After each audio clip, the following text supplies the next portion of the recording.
What up, this is Rama Screen covering movies, TV, and entertainment, and here's my review of HBO Max series Titans Season 3. Hey, before you watch my review, please subscribe to my channel, press that like button and ring that bell so you can get notified whenever I post new videos. And if you'd like to help support this channel, please do so at patreon.com/ramascreen.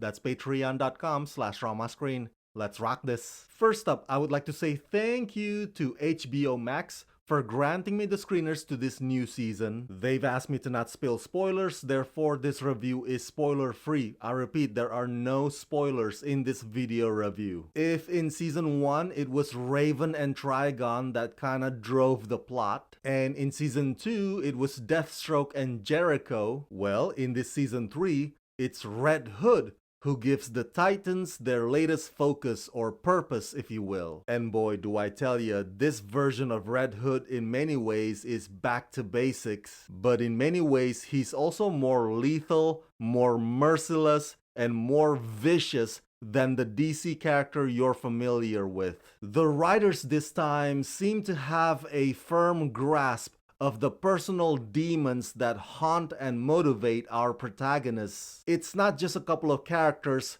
dominating the episodes while everybody else just kinda revolves around them. I mean, it's always a give and take, isn't it? Between their dilemmas as a team and their dilemmas as individuals. But I think season 3 does a better job of conveying them to the point where they don't feel so distant anymore. So do I like this season 3? Hell yeah, I do. Stick around and I'll tell you more about it. Titans follows young heroes from across the DC universe as they come of age and find where they belong. In season 3, circumstances draw our heroes to Gotham City where they will reunite with old friends and face new threats.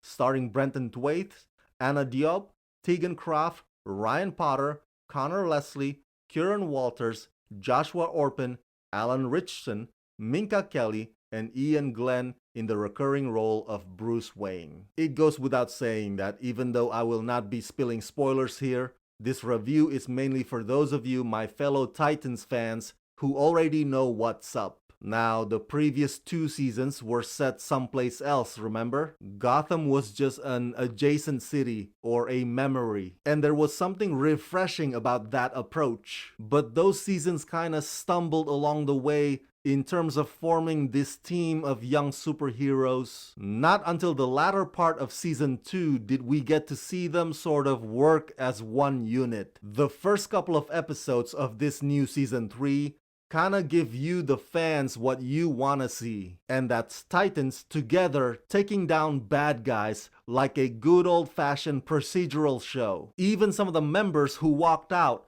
end up rejoining again. But just when they're finally finding their rhythm, they go to Gotham and it's all hell breaks loose. Now, when I said back to basics earlier, I really meant it. And I'm not just talking about Red Hood.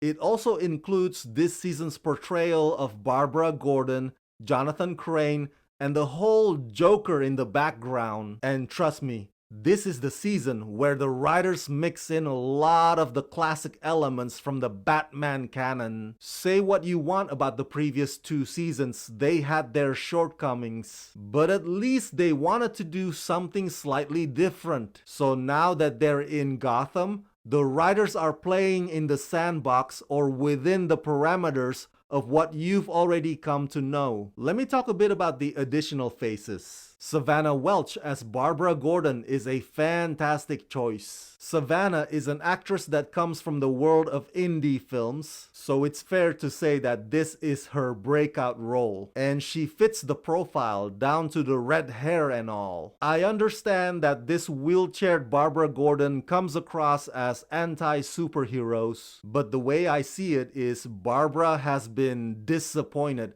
disillusioned, and disenchanted by that world, and she's not afraid to express her grievances. The honor of playing Jonathan Crane, aka Scarecrow, goes to Vincent Kartheiser, whom you can recognize from his years on Mad Men. He flawlessly embodies Crane's articulate, manipulative craftiness. And Game of Thrones alum Ian Glenn shows up again more often now as old man Bruce Wayne. Ian definitely adds gravitas to the father figure issue drama that this season 3 frequently brings up. This season 3 also has a few surprises that are deeply moving, for lack of a better description. But as I implied earlier, it does a better job of connecting you with the characters, so much so that you care what happens to them, good or bad. While a lot of the elements here are canonical, but the psychological and the emotional battles that the characters go through are very nuanced and complicated. Because this is not just some rando villain that just walks into their lives, you know. This guy was once one of them. So if you've come for the action, you will get action. It's swift and on point. Season 3 doesn't pull its punches, that's for sure. And many of the sequences are very well staged and well edited. But be ready for a much darker, much heavier drama complementing it. This is a superhero show that takes its character dynamics seriously,